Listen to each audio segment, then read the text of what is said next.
Welcome to the Success Journey Show. Let's travel together through the lives of individuals on the road to success. Hey, what's going on, travelers? It is Ricky Ventures and Marlon Madden, and we are back with you for another episode of the Success Journey Show. What is going on, everyone? What is going on, Marlon? What's good, bro? How you doing today? Man, I'm good because I left you there in the cold.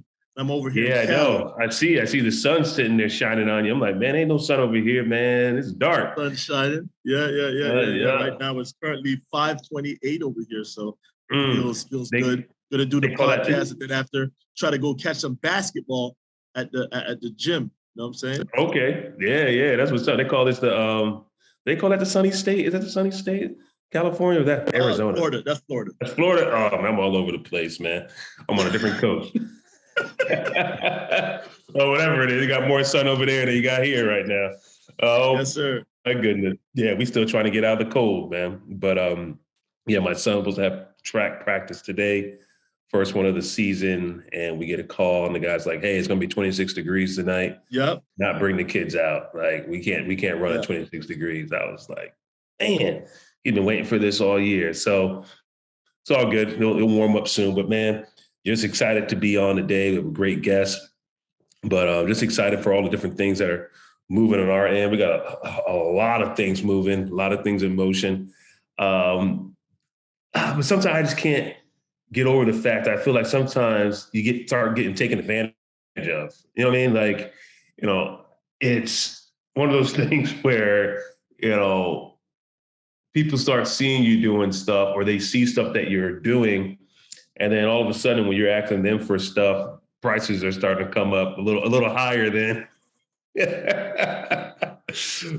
what you expect, right? And you hear the different lingo, like, "Oh man, you're doing some great stuff. Oh man, this looks amazing. You're doing good, oh, man. You'll try to be like you." Yeah. What's up, big time? Dude, I'm just like, come on now. These prices make no sense at all, and it's just at all. It's like, you're like, dang, man, you just gotta keep grinding out yourself, man, because you go broke dealing with some people. But yeah, dude, it's I guess it's just a problem that comes with it, the territory. And yes, sir. But then also you gotta remember, it's like, and this is what I truly appreciate, the frugal aspects of life that I had to develop, along the way, my wife and I, because, I'm not going to profess and say I'm the budget guru, but being forced to live a certain way forced me to understand where my money is going and how it's going. And even though at times I'm like, oh man, tell my wife, we're spending too much, it really isn't. In respective to the whole grand scheme, is not that much.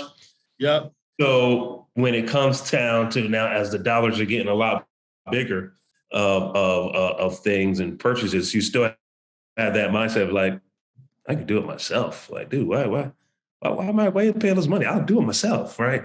But then you get that factor of time, right? Then you have that factor of time. It's like, oh wow, do I have the time to really do it on myself? So, dude, that's the lane I've been struggling in right now. Just balancing that time versus cost versus, not letting everyone take advantage of you because just because, they try to get up. So yeah, dude, that's my little rant today. Travelers, I'm gonna let you have it. Yeah, wherever you are in the journey. Like one mentor told me years ago, there's levels to it. Just because you think you could move from one level to the next, there's going to be another level of problems. That's it. More money, more problems. That's what Biggie said. Yeah. So, but listen, man, we're going to bring on our guest today. Before we do, we definitely want to just remind you guys and thank you for being a supporter of the Success Journey Show.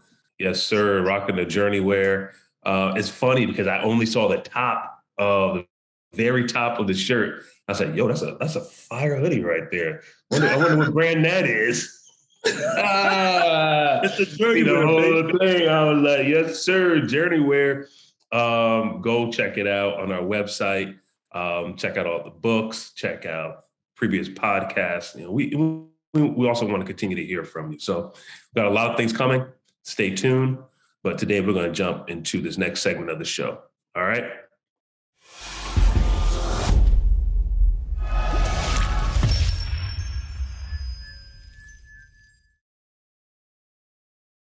All right, travelers. All right. Listen, we are here again with the favorite part of our show. You like hearing Marlon and I talk, but you really come on to hear the stories of everyone else. So that's what we love too. And we have none other today than Sean Campbell. Sean, thank you so much for joining us on the Success Journey Show. How are you today? Doing great.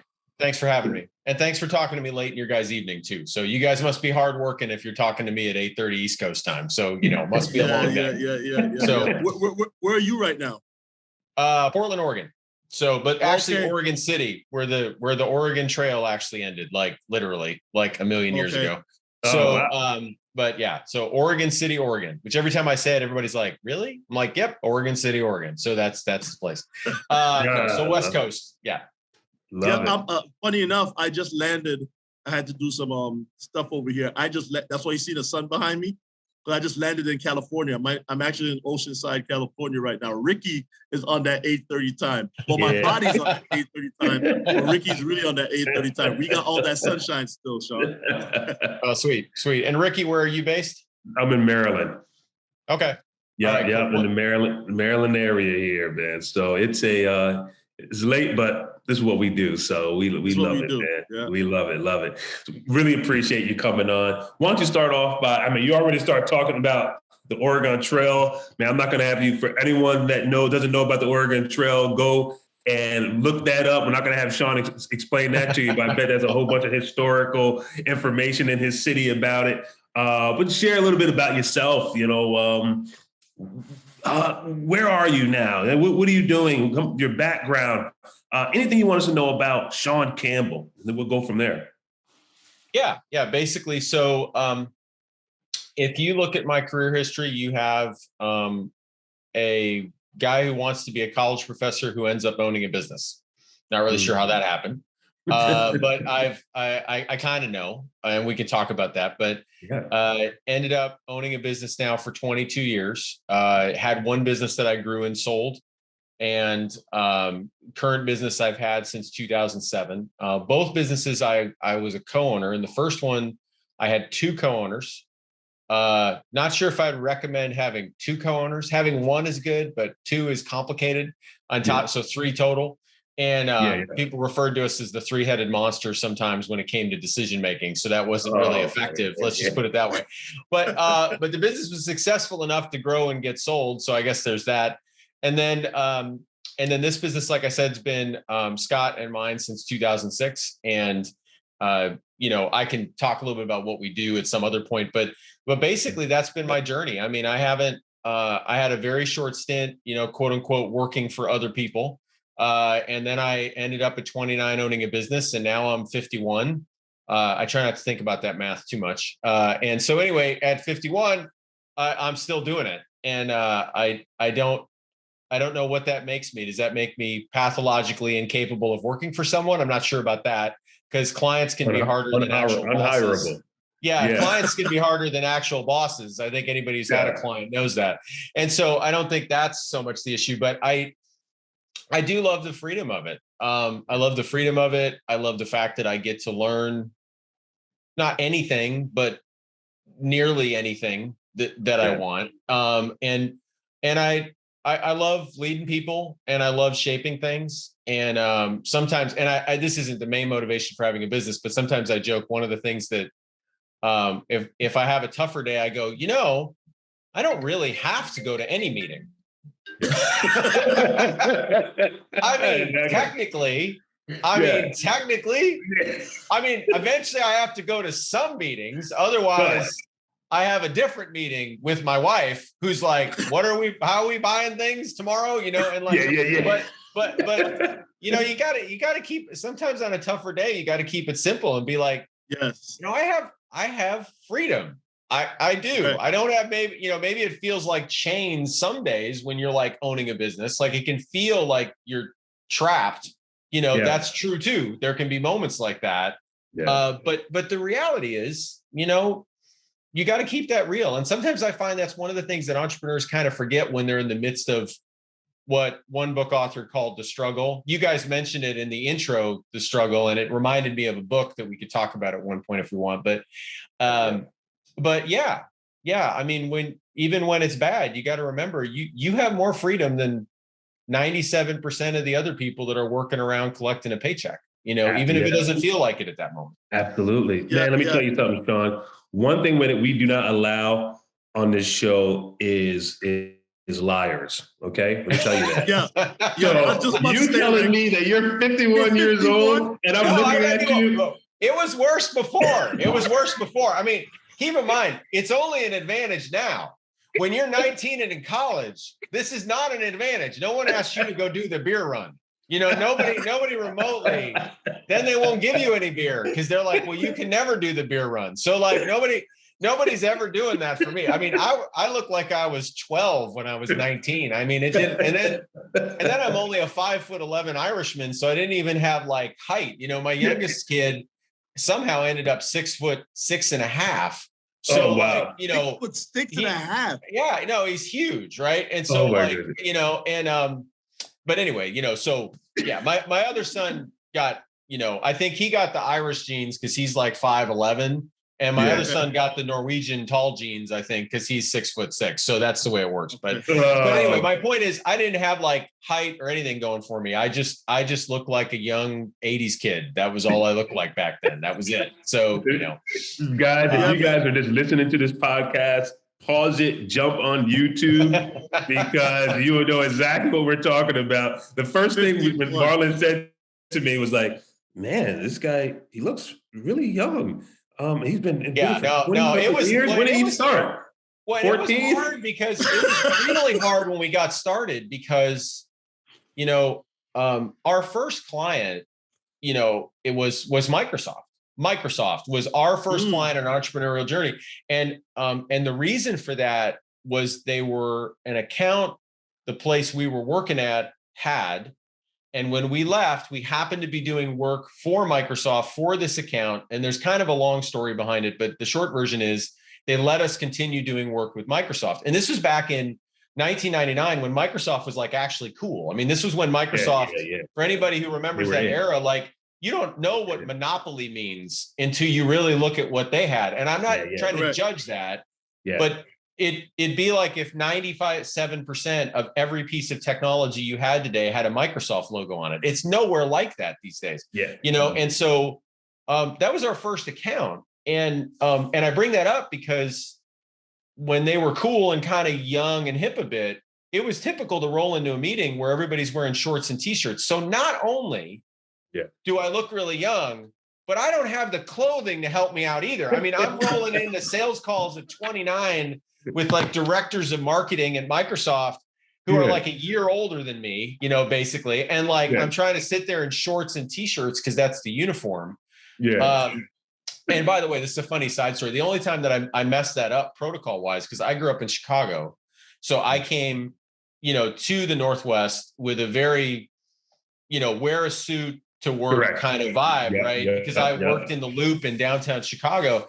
And I came out to the Northwest, which you can always tell what gate the Northwest is when you go through an airport, because you go through and it's like suit, Thursday night in an airport, LaGuardia, whatever. And you get to the Portland gate and you're like, so is that a third world country? I mean, I don't understand. Like everybody's wearing sandals and they look like they could go camping because they all got short sleeve shirts and it's December and like they're wearing shorts. And like, do they have enough clothing? And like, and now, by the way, now that's me. Like it's what I wear all the time now. And so, but anyway, I go to Microsoft in like circa 99. And I think this is prior to starting the business. This is a very short story, but I figure I'm going to go to the Microsoft. I'm going to the Microsoft.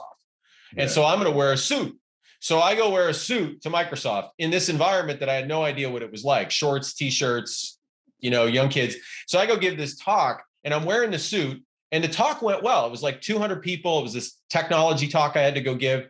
And one evaluation comes back, and all the evals were reasonably good, except this one that in like 92-point font at the bottom, the guy had written "suit." Question mark, exclamation, exclamation, exclamation. like, what is wrong with this kid? You know? And I'm like, but the truth is, imagine me rolling up there then wearing a shirt and shorts. You know what I mean? They would have been like, what'd they bring the 12-year-old in for? Yeah, like, yeah, this, right. you know, this is crazy, you know? And I since I told that story, I'll finish it with one interesting coda, because I think it relates to understanding yourself and changing when you're an owner too. So 20 plus years later, I end up going to Chicago for a business meeting to meet with GoGo, who is the airline provider of Wi-Fi that we all love to hate because it's never good, right? And so it's never good enough. And so there's always some guy in the seat next to you streaming Netflix, and you want to like smack his laptop because he's the one destroying it for everybody, right? Because it isn't working either. It's like buffering. And he's like, everybody else, like, I just want email, man. Why do you need 4K right now? Can you watch that at home?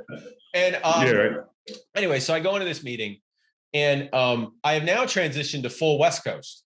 So I show up in the meeting, and I got like a Mac laptop. It doesn't have stickers on it, but it might as well. And I'm like wearing a short sleeve shirt, and I got, you know, comfortable shoes. My shirt's hanging out. I've got like jeans on, and I'm like in this meeting in the downtown loop. And I realized the meeting isn't going well pretty quick. And I realized, okay, now I'm that guy, and I'm in the wrong city. And so all of a sudden I kind of sat up straighter, you know, pulled my shirt down, and like moved the laptop to the side. I ended up winning the deal, but it was odd because I had gone from this Chicago South Side kid. I grew up in Dalton and Cal City in that area of Chicago. Yeah. And I flipped. I'd become this West Side person, right? And so, I mean, the West Coast person all of a sudden. And anyway, I'm still a Chicagoan at heart, but, you know, I can still do both sides. But anyway, so. Oh, I love it, John, man. I love it. You break that down, man. It's so, I mean, you've shown, you already shared a lot in your story that we really want to dive into. But one thing you opened up with, you said, an aspiring professor turned entrepreneur, right? That right there is a lot in itself, because I work with a lot of professors that, you know, are on that teetering, you know, they do a lot of research and they say, oh man, we want to start our own company, but do I really want to start our own company? Maybe I just want to license it. I want to stay teaching. I want to do all this kind of stuff. So kind of what were you pursuing in the academia world? And then what made you say, you know what? I think I'm going to try, you know, my own company or something like that. Well, the short answer was a girl. But like, that's the short answer. The longer answer is still a girl. And so that's kind of the way it works. No, but here's the actual story in the middle. So I'm getting my master's degree. I love teaching public speaking and communications. And that was my master's degree. And I really wanted to be a professor ever since I was almost like in high school. I just loved the idea of learning and teaching and the mix of public speaking and helping kids out. And short version is I kind of realized I might be broke for a really long while as I try to become a professor. And I've met this wonderful girl who I met at the Signature Room restaurant at the top of the Hancock building in Chicago, where I had a killer job while I was in my master's degree. And for those that don't know, that's the 95th floor of the Hancock building. So it was a really cool restaurant gig to have, help pay for the master's degree for sure. And so anyway, so she comes in as a patron. I ask her out, violating company policy and all that. And end up basically, you know, we end up falling in love and we're going to get married. And I said, you know, I don't know if I really want to do the PhD program right now, because, you know, I really want to be able to kind of start a family with you and go do these kinds of things. And so I ended up taking a job as a technical trainer, teaching people basically like Microsoft software and networking and that kind of stuff at a job in downtown Chicago. So I was still teaching. I was just teaching in a very different environment and technically getting paid pretty well comparatively to what I would have had as just like a teaching assistant. And so anyway, I start that. And then, you know, you guys are interested in the story. So that, you know, I don't spend a lot of time on this on other times when I get interviewed, but my parents were going through a divorce. And so we decided we wanted a little separation from that. It wasn't, you know, a comfortable divorce, let's put it that way. Not that any of them are, but it was kind of chaotic. And so we said, let's move someplace where we can kind of settle in ourselves So I ended up getting a teaching job at a similar technical outfit in Portland. I end up flying out here, and and that's why I kind of built up to this part of the story. I end up going there with two other guys, Bob and Scott, and they are also technical trainers in a company that only had four. We were three of the four, and eventually the three of us decide, we would like to do this on our own. We would like to kind of get paid to be independent trainers. So back in that era, you could go and so many people wanted to learn about Microsoft technology that there were like standard certification classes that they would put companies through. And so you could teach those and get paid good money. I mean, like in $1999, I could command like a $900 or $1,000 daily rate, which was real money back then, especially for a young kid who's 27, 28 and newly married, and teach a 5-day class is good money. Yeah. And so, long story short, we decided to split from that outfit. I wouldn't say we did it. We could have done it with less hubris. We were three young men who decided we were just going to all tell our boss one day that we were quitting, not recognizing that if we're 75% of the workforce, this might not lead to good outcomes, in terms of our relationship with our current boss. And my favorite moment of that, by the way, was that Scott, I love to razz him about this to this day. I mean, he's a great business partner, but he's away finishing the last teaching gig that we were going to do for this outfit called Eris. Yeah. But I had got a teaching gig that was independent the next week. So we knew we had to quit and give him some notice. So we walk into the meeting, and Bob and I are there, the other business partner. And we say, so Steve, we're going to quit. And he says, well, good. I mean, just you two, right? Because he's probably doing the math, right? There's 2 out of the 4. And I said, no, Scott's going to phone in. He's quitting. So to this day, I say, Scott, I quit for you. So that's what I did. I actually quit I've never done that. I quit for some other guy. And again, I mean, I'll be honest. I would not recommend that approach. Like we had a little too much hubris. I mean, it was the classic, I can do this on my own, and I can, we're going to be great. And my current boss, he's not such a great guy. And, he's kind of, and that's the part of the journey I wouldn't emulate. I think we could have handled that much more deftly than we did. I mean, we survived it, but there was no reason to make a short-term enemy there. And, but I wasn't the first entrepreneur that started with a bit of hubris. That's for sure. Yeah. That was kind of the journey. And then the short version of that, to accelerate, is we ended up having that business that grew and sold, got to about 30 people or so. And then that led to Cascade, which we've owned since then. And that's about 30 employees now. Which we keep reminding the staff, don't try to correlate, just because we had 30 then doesn't mean we're selling today because we have 30 now. 30. Like magic 30 number. That's not what we're going for. That's how it works. Yeah. Yeah. And the truth is, on the journey, there were really strong reasons we got out of the first one. I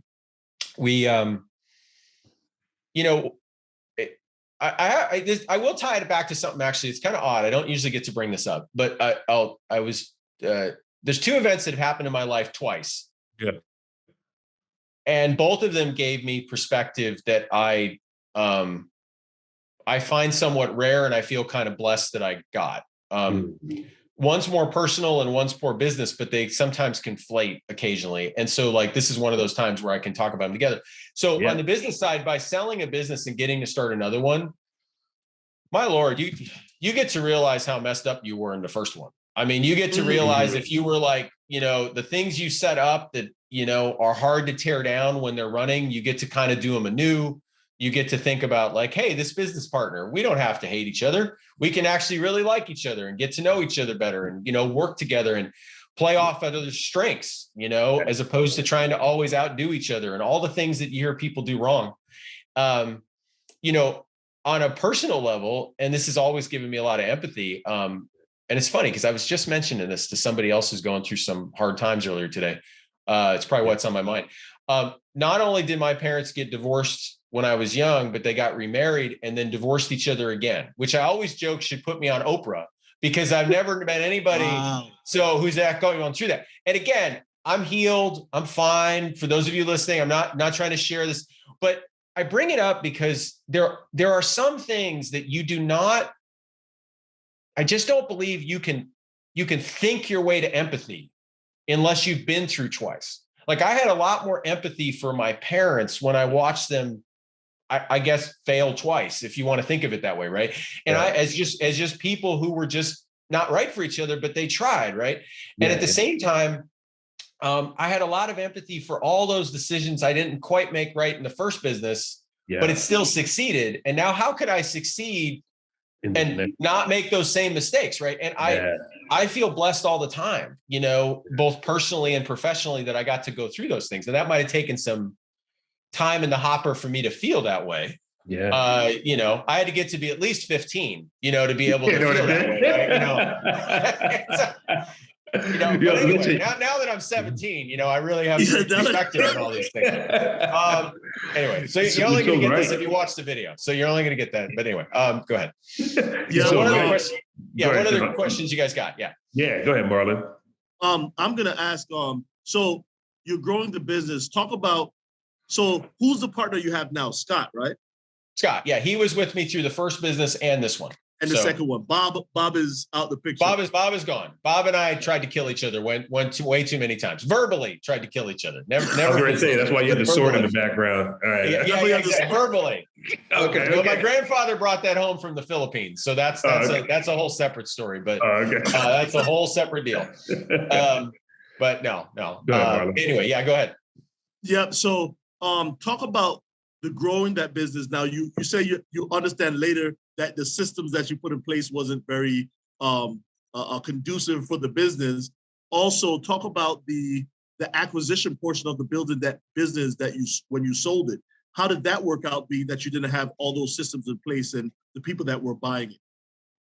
Yeah, well, it's interesting. So what ended up happening was, and I don't always get a chance to tell this kind of high-res version of the story, but it was really, again, really helpful for Scott and I to both go through. So what happened was we ran it till about 2004, collectively as the three of us. And then Scott said, and to be honest, rightly, I'm kind of tired of dealing with all this fratricide internally. And if I was to describe it in the most succinct way possible, we not only all thought we were good at what we were good at, we felt we were better at whatever anybody else was doing. It's the classic business owner problem of the stress of owning one makes you want to fix everybody's thing. You know what I mean? You want to fix the employees, you want to fix this, you want to fix that, and you can't just let stuff sit. And I'm sure if Scott was on, he would probably say, like, everybody would have their own perspective, but I feel like that is a fairly universal one that we all felt. So Scott left the business. We ended up splitting it.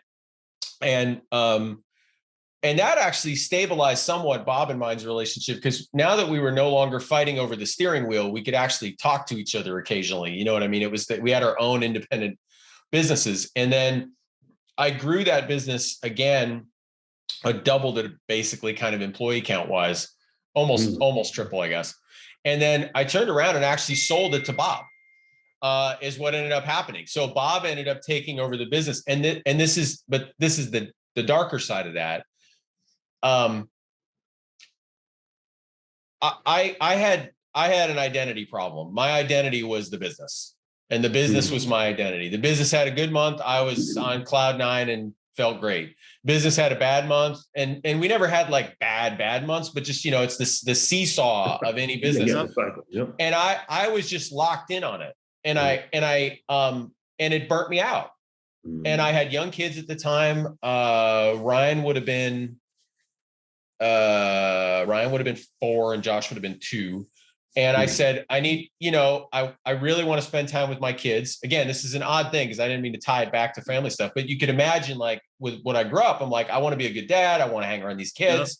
I want to be around. So I'm like, okay, I'm just doing this, you know, eject, right?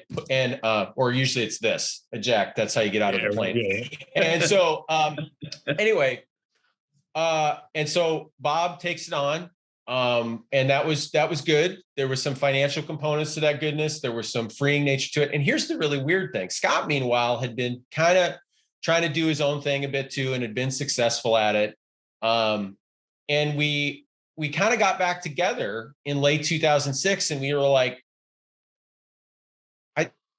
aren't we kind of better together? Like, aren't we mature enough now to do this differently? And the big difference was, I'd summarize it this way. If I own something in the business or he owns it, even if one of us is concerned about something that's going on, we don't immediately leap to, I could do it better than you, or try to justify it. It's more like, well, hey, I trust you know that, and I don't know it better than you. So the worst thing that would happen, the best thing that would happen is I would take it over and do it worse. So we quit fighting about all those little things. And because there's a lot of ego in running a small business. Yeah. I mean, there is. I wish there wasn't, but there is sometimes. And we had to pocket that and put it away. And also for me, there was a faith-based issue for this. If Scott was on, he'd say different things, I'm sure, about what affected him. But for me, it was a faith thing. I had to have somebody else to turn to. And in my case, it was Christian faith, to take that burden off my shoulders and say, you don't have to own this every single time you go to bed at night. That doesn't mean I don't occasionally wake up in the middle of the night wondering about something. I don't know any business owner who doesn't do that, but that was the big change. We just quit trying to kind of one up each other on what we knew. And because Scott and I actually are really complementary, we're very Penn and Teller, click and clack, yin and yang. I mean, if you met us, it's just the way it is. You know, I talk to people, he sends out spreadsheets. I really like talking to people. He jokes he doesn't like people. You know what I mean? I have a lot of emotion. People say Scott doesn't have any emotion. I mean, none of these things are really true. But we have this very mature relationship. Well, they're somewhat true. Right. We joke we're like Kirk and Spock together sometimes. All these analogies will kind of break down at the edges. Yeah. Right. But great teams are built on accepting each other's differences and really and letting them liberate you from doing things you don't really want to do. Yeah. Right. And that was the second thing. The second business, I quit trying to do everything. And I was just like, if I don't like doing that, I'm going to hire a genius who knows how to do that. Yeah. Correct. I'm just doing that. And I'm not going to feel bad that I don't know how to do it. Right. And so that's been a lot of the success in the second business. But again, I don't think I'd ever have that perspective if we hadn't been able to sell it and start a second time. And that doesn't mean we haven't made mistakes in the second business. There's a long list of things there too, but they're different mistakes, I guess. And we survived those. So that's okay. Yeah. Yeah. So it sounds like you had different divisions within your business, and each person was running that division. And then, so you guys were competing against each other to see who's building those verticals faster or better. To put a little more meat on that. So in my relationship with Scott over the years, he's done a lot of there's a way we put it sometimes that I've never really loved, but honestly, it summarizes it so well that I keep saying it year after year. I turn people into purchase orders and he turns purchase orders into dollars. So in other words, he does all the operational, make the project execute traditionally. And there's some blurring there. Like in the current business, I manage the marketing team that does client work. So it blurs sometimes, but he manages the research team now, which is the bigger side of the execution team. And I've always managed sales and marketing and legal and all of that, kind of stuff. And it's, we were just a little too much in each other's business at the end of the day. And we had to eventually trust that even if we cared a lot about the business, if we saw something that the other guy was doing, we just have to trust that's his skill set. It's like Kirk and Spock. Spock doesn't just elbow Kirk out of the chair. You know what I mean? And just say it's my job. He stands over there staring into that thing he stares into, all the time. And just makes a logical decision and gives a logical. Right. And Kirk relies on him. Sometimes Kirk realizes, I need to talk to my buddy Spock and really get my head right about this. Yeah. Right. Yeah. And at the same time, they know what each other's skill sets are. If somebody's really got to come down on somebody or inspire somebody, well, Kirk's probably going to do that.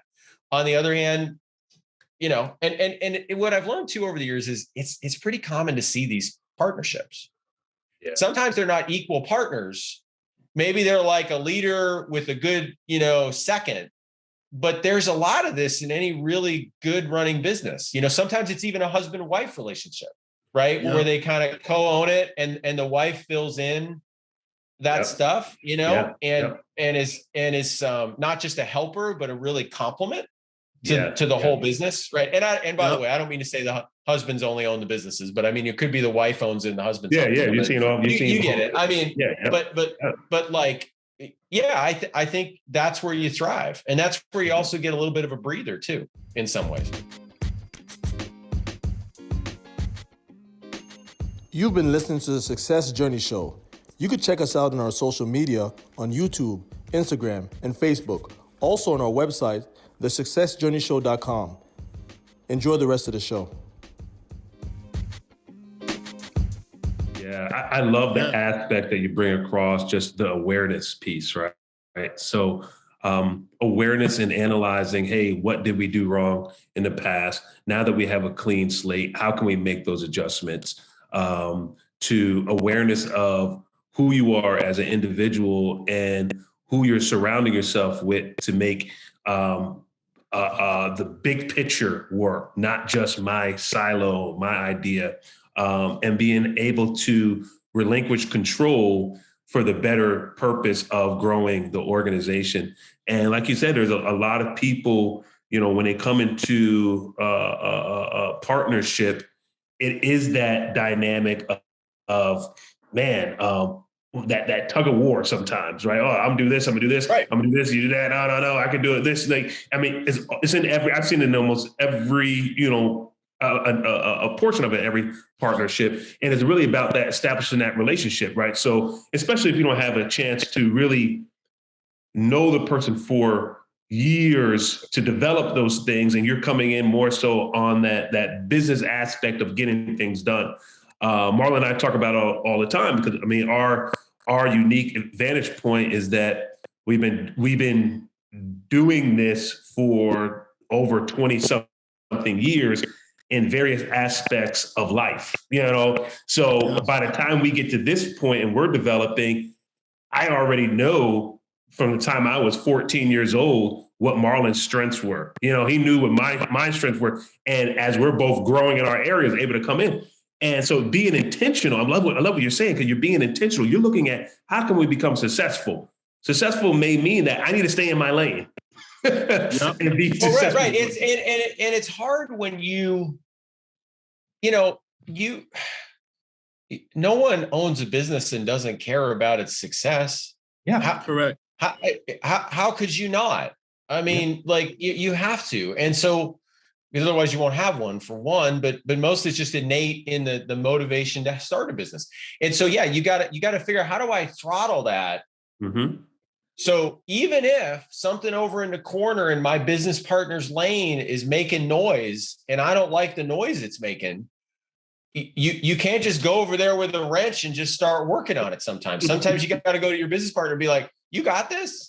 Like, do you? And even there, I said it probably a little too pointed, right? It's like, you know what you're doing. You got this. You got to be like, hey, is everything okay over there? And you got to practice it in the mirror, I guess, until you can finally get it right. Because even me trying to say it here, I couldn't say it right the first time.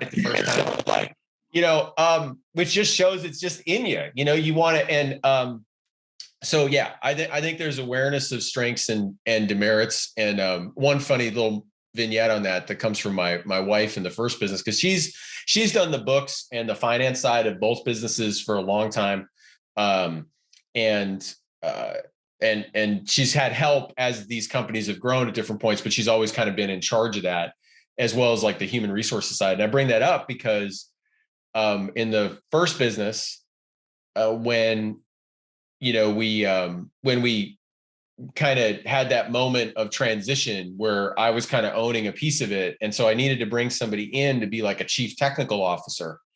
And I brought in this guy from Intel named Michael Geronimo. And I always mention him by name because he's such a cool guy. Yeah. Michael Geronimo, right? And it's a cool name. And he's a cool guy. He's a super cool guy. Yeah. So if you ever look him up. And so I think he's still at Intel these days. And so anyway, I bring him in and I pay him X. X doesn't really matter, except to say that it was more than what I was making at the time. And so Kim, my wife, says, I remember it. She's like, do you know what you're paying him? And part of me wanted to go, well, yeah, of course I do. Cause I'm the guy that said, you know what I mean? But I knew what she meant. She's like, do you understand? And I'm like, yes, because I feel like I've got maturity level to the point that it's sometimes in this business, I might have to actually make a little less, you know what I mean, in a certain way to get over a hump to make a transition happen. And it works the other way. I remember one of the reasons in the first business, we brought in some advisors, and the guy says to Bob, he says, are you okay with, Sean doing more of the sales? And Bob, this is kind of why we would conflict. Bob says, well, yeah, of course, because Bob was very like, I'm in charge, Sean can do sales. It's fine. And he says, are you okay, Sean, making more than you then? And you could have heard a pin drop. Bob was like, what? Like, hold the phone. Like, no, and it's not about the money. It's about, is your heart in a good enough place that you can relinquish that kind of control and give it to somebody else freely, like truly freely. And because if you can't freely, it kind of sucks for you and them, because you haven't relinquished it. So now you still own it, but you don't own it. So now you're worried about something you can't fix, which is even worse. Right. You know what I mean? So so like, and that's kind of where I got with the second business is I'm just like, yeah, there's problems. I'll bring them up to him. He brings up stuff to me, and we talk, but we don't sit there and like freak out for hours about how we could fix it for the other person. But anyway, I just think it's a critical thing. Oh, man, I love it. I love it. People are probably listening and they're like, we love the story. We're like getting some insights on, and people are pointing at, if they're listening to it with their partner, because Ricky and I are probably listening, and one person does this and one person does that, what's the strength? And they're like, but what does Sean actually do in terms of what does the company do? Can you tell them what the company does what kind of service do you provide? Yeah. So the current company does market research services for the technology industry. So we still work with tech sector clients. So we have clients like Amazon and Google and Microsoft and, the usual cast of people you might know. And if somebody's in the space, there's bigger companies like Salesforce and Oracle and SAP, and we work with those guys too. Our lane though, is we only do business to business. So we don't do stuff that's like sold in a Best Buy. So if you like think of technology like you get out of Best Buy, we don't do any of that. We very well might do research and even have done it, like in a example, like how Microsoft might sell laptops through retailers. That's business to business. So we are all on that side of it, all B2B. And sometimes it's cool, nerdy stuff like artificial intelligence projects or cybersecurity stuff or things like that. But we do market research for those companies. So we either show up to alleviate pain. So they're getting like hammered by a competitor who's outselling them, out marketing them, doing better product development. And we try to figure out how they could get better. Or it's like an opportunity thing, like they want to go reach into a new geography, a new market, a new industry, and we help them scope that out so they can be kind of effective in doing that. And there's certainly some benchmarking that we do, like how's your brand and your messages and that kind of stuff. And so that's a huge part of the company. And then another slightly smaller part of the company, but very tied in, is what our marketing team does, where they'll actually do some actual outbound marketing consulting off of that research work. So classic example is we do some message testing for a client, and then they want us to help write up that messaging or maybe help them promote their product through like a website or, content or things like that. But it all starts with research. Pretty much every project we do, generally speaking, has some kind of research component. Not all of them, but a large percentage of them do. And if they don't have it in that project over the life of the relationship with the account, we'll usually do a mix of research and marketing services. And we're 30 people. My role is I do all the sales. Well, I don't do all the sales. I manage the sales. We've got 4 full-time salespeople. And we've got a marketing team, and they do a mix of things. They do outbound consulting work, and they work on our marketing. That's a team of 6. And then there's kind of a finance legal team of sorts that's basically 2 full-time people and then a couple contractors that are mixed in. And then Scott has the research side of the business, which is about like 15 people or so. And that's basically the outfit and who we are. Love it. Wow. I love that That's stuff. very interesting. That Yeah. So it's funny. It's like a twofold podcast. You could talk about the nuances of everybody of the leadership of the business, and then there could also be how did you get to land a Microsoft and an Amazon account, and what does it take to actually keep them as a client, and how do you go with such a business that's big to say, okay, Microsoft, I know you're making money, but guess what happened? You can do X and be more efficient. Right. So right. There's a short answer to that last question, which is you just have to keep telling them the truth. You have to discover the truth and keep. I mean, there are some clients who are kind of broken that they don't want to hear the truth. But one of the cool things about what we do is we're basically just truth tellers. And I'll say to clients, we'll keep telling the truth to as many people as you want inside the company. Like we do the research and, you know, if you guys can handle the fact that you do horrible sales, well, we'll keep telling it to as many people as we can. You know what I mean? And like eventually something will change. But yeah. I mean, to the degree we can fit stuff in, I'm happy to talk about any of the stuff that you mentioned, because there are selling large accounts is kind of a different deal if you're an entrepreneur for sure than smaller accounts. And there's definitely a whole story there in and of itself for sure. How did you personally, as Sean, you know, I know going back in your story, you guys, you know, started off with Microsoft, and you know, because you already had that existing relationship with the company you were working with. But how did you personally have to change to evolve into this entrepreneur self, this boss? You know, outside of, you know, we talked about the analyzing as a partnership and finding fault, you know, the areas where improvement for the company itself.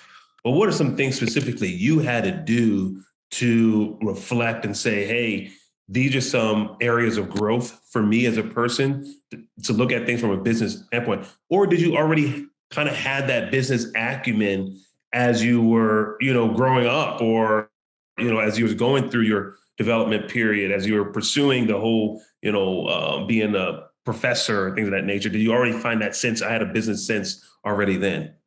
Nope, had zero business sense. Thought the kids that went to business school were silly. Why would you get up at 8 a.m? I was a liberal arts major. We got up at 11 and had nights classes. So no, I had no interest. I slid into it because I really liked teaching, and I was then teaching in a business setting, and then I was doing independent teaching and getting paid for it. And then all of a sudden we realized that there was a critical moment about 18 months, 24 months. You know, it's funny when you go back after you've been doing this for a while, you wish you wrote all this stuff down. I'm not like a journaler, you know, you wish you could be like the date, you know, kind of thing. And,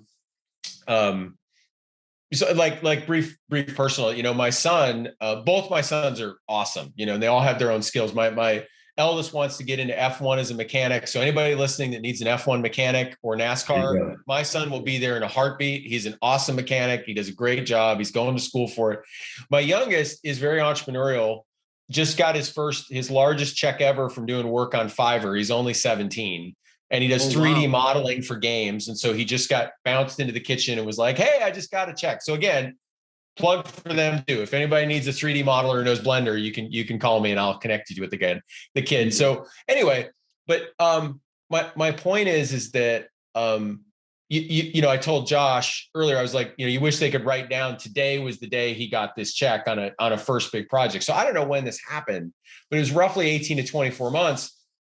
And we had been on the road a lot doing the independent trainer thing. And that was a lot of travel. And the kids now were even a little older. They're like 6 and 4. Ryan's ready to start T-ball. I want to be around to coach. And, you know, we had this kind of nascent relationship with Microsoft. It wasn't a large amount of our revenue, but we were working with them,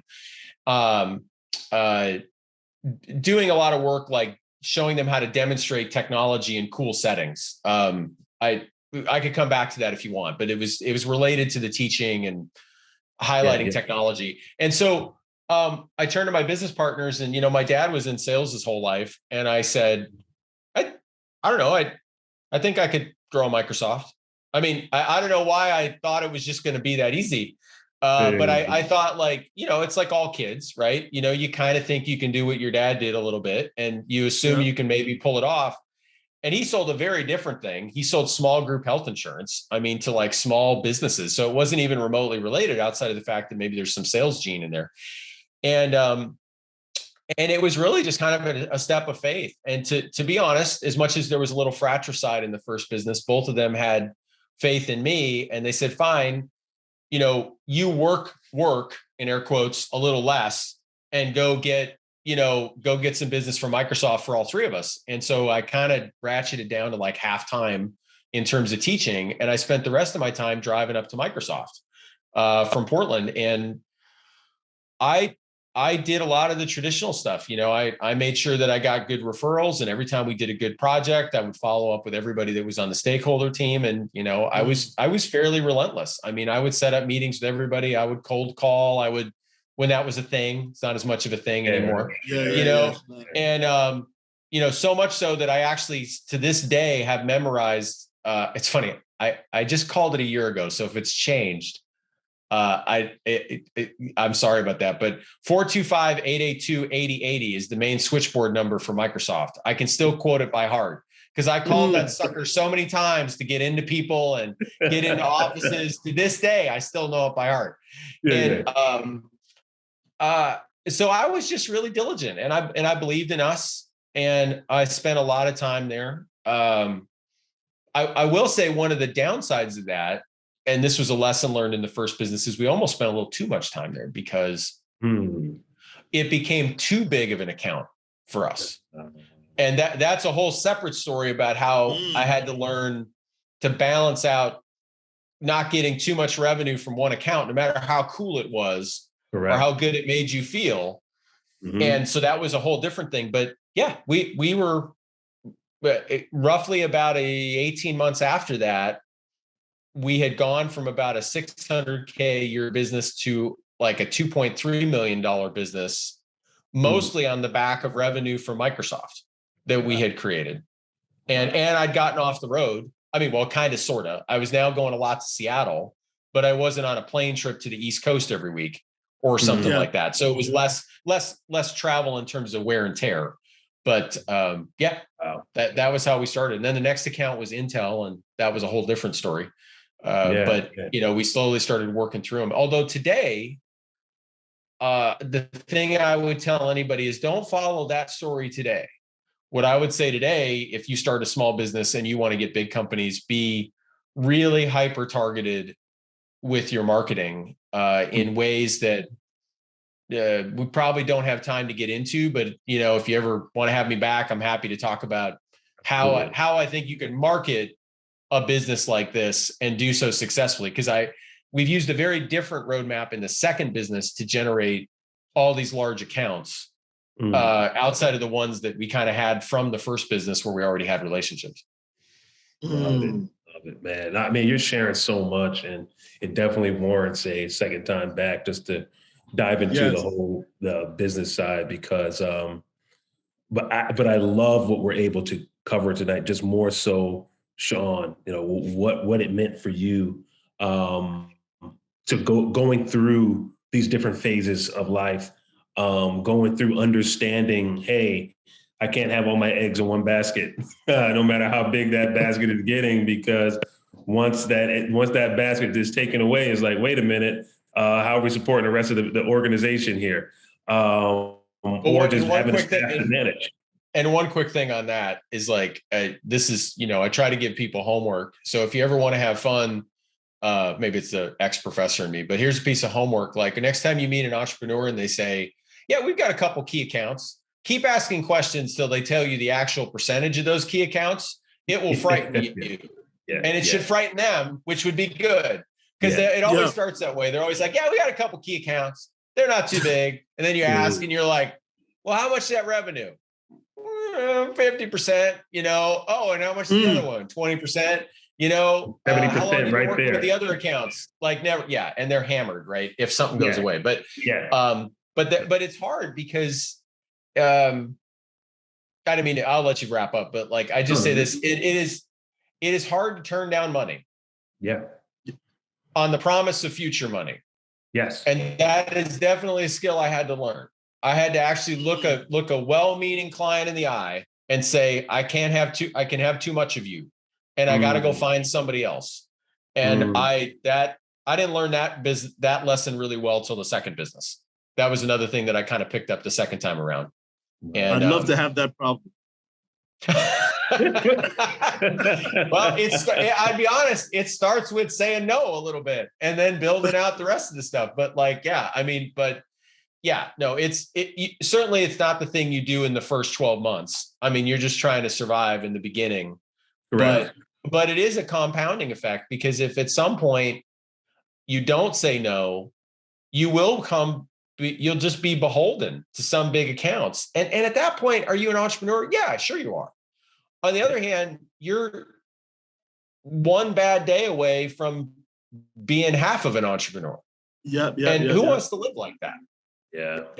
So. Man, Sean, this has been amazing. We really love having this conversation, meeting you and this in general.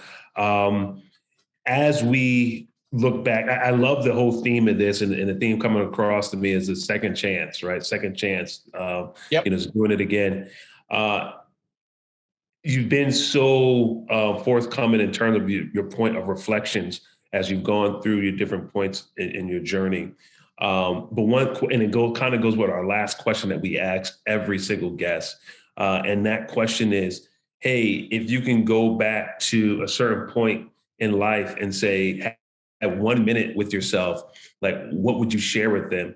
And typically, we just throw a point out there. The Hancock building, up on the 94th floor. Yeah, 95th. Yeah. 95th. Yeah. What would you say to yourself? You could pull yourself aside right as you see that you get ready to do Yeah. Well, I wouldn't change that decision, because that worked out really well for me. I wouldn't change that one. Absolutely.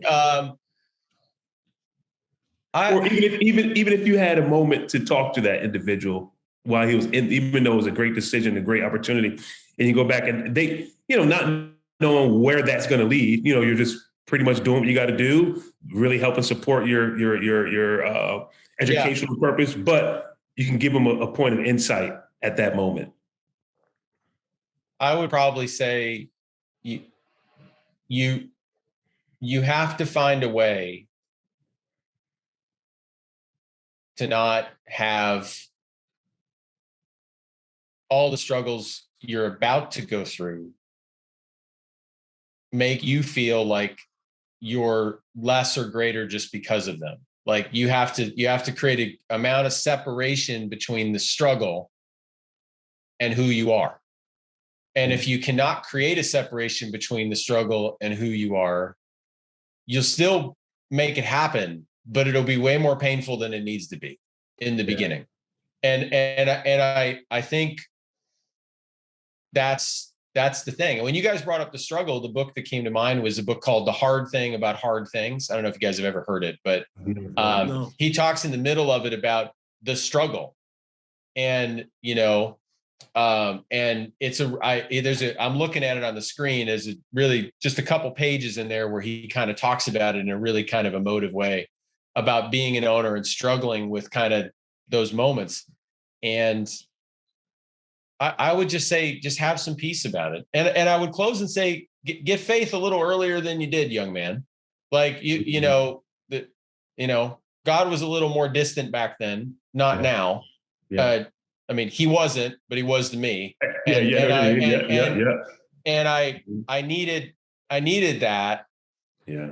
To put the burden somewhere else. And that was big for me. That was huge. And I would want to give myself that piece earlier. Mm-hmm. And I kind of wonder what would have happened then. Maybe it would have led to more success. Maybe it would have just led to more happiness. I don't really know. But there's always a list of things you go back and tell yourself, but that's probably the biggest thing I would say. So I love that, Sean. And we extremely resonate with that from our end. All of our podcasts and our show listeners all around the world and travelers, with all the things that we're doing, especially in today's world, and there's a burden or a notion that you have to carry the burden yourself, that you have to have all this labor on your shoulders. And a lot of times people are breaking down. You see it all over and over, the mental health, all these different things, and as you said, having faith, knowing that there is a release for you, knowing that there is a God that wants to lift your burden, knowing that you don't have to carry this alone. You don't have to go to sleep with this pressing on your chest and your mind, that you can give it up to him. And that's the beauty in that relationship. And I don't know where any of you guys are in that relationship, on your faith journey or whatever it is, but I just, based off of what we see every single day, the struggles that people are going through, this whole last couple of years with this pandemic. And, it's just, guys, I just want you to have that freedom to understand that you do not have to do this alone. And go ahead. You finish off. Then I just want to say one last thing. Yeah, you do not, and know that you don't have to. And really, at the end of the day, you really can't. So I really hope that you really take the time to reflect as to where you are right now, and just know that, hey, if you ever want to talk about that, go further with that. We're here to talk about that too. So go ahead, Sean, say that. The only thing I'd say to tie into that briefly is, and this is something kind of partially borrowed, partially my own, kind of that I've kind of thought about over the years, is like, I feel like there's kind of like a 3-step thing people need to think through, when they think about scenarios like this, or challenges, or owning a business, or just, big life struggles. Is like, there's providence, and there's prudence, and there's miracles. And you can wait for a miracle, but they don't always happen, right? And they don't always happen to everybody. And sometimes you think it's one and it's not even, you know what I mean? So there's that. And then there's providence, and like, you're going to be taken care of. You got to keep that in mind, right? Regardless of what's going on, and then there's prudence. You have things to do, Correct. You can't just go lay in bed and wait for miracles and providence, right? That doesn't Correct. Work either. Right. So it's like this little 3 framework piece that, like, you got to have faith that maybe something miracle wise is going to happen, and get that burden off your shoulders. You got to believe that there's providence. So even when things look ugly, things are happening to your benefit. And at the same time, you got to get up in the morning, you got to go work. Correct. Right. And you can't, I don't know if you can really live in one of the 3 for an extended period of time successfully. But you have to find a way to balance all 3. And the problem is, they're all a little bit not in conflict with each other, but they're very complementary in a way that can be challenging to some people. Correct. Right. Yes, man. You just we were gonna end this podcast, and you just opened up a can of worms. Well, that's okay. That's a whole different thing. That's a different thing. But anyway, well, I'll let you guys wrap. So you guys gotta wrap. You're spot on. Hey, it's been a joy. It's been a joy talking to you. For me, I love the story, and I love it. Affirms Ricky and I, because we have the 2-headed monster, Ricky and I. We have a lot of different endeavors that we're doing, and it proves to us again where you're saying all the revenue can come from one aspect, and we have been doing that in terms of diversifying a lot of times people say to us, "Man, you guys are doing a lot," but they don't understand that we don't want one of our clients to be 50% of right. Of whatever. So it's been a joy. It's been affirming us, affirm Ricky and I. And thank you for sharing and being transparent about everything, about your parents, about your I'm still looking at that thing that said Magic Mile. And I'm thinking at the end of that Magic Mile is the Fountain of Youth. No. That's a ski run up on Mount Hood. So I love to ski. So my 2 biggest hobbies are fishing and skiing. So like one of these days I'll get a fishing rod up there or something like that. But anyway, no, that's the run on the hill next to us called Mount Timberline Resort. So anyway, but that's no Fountain of Youth. But hey, I'm glad you guys let a 12-year-old come on the show. Glad to have been on with you guys. Really appreciate it. Thanks for letting me come on. Thank you so much. And travelers, we'll see you guys next week at the same time, the same place on the Success Journey Show. Everyone have a good one. Have a good one. Peace. One love. Peace. You've been listening to The Success Journey Show, where your dreams, drive, determination, and diligence are the foundation to success. For more information, check out thesuccessjourneyshow.com. The Journey Squad is here helping you to your destination.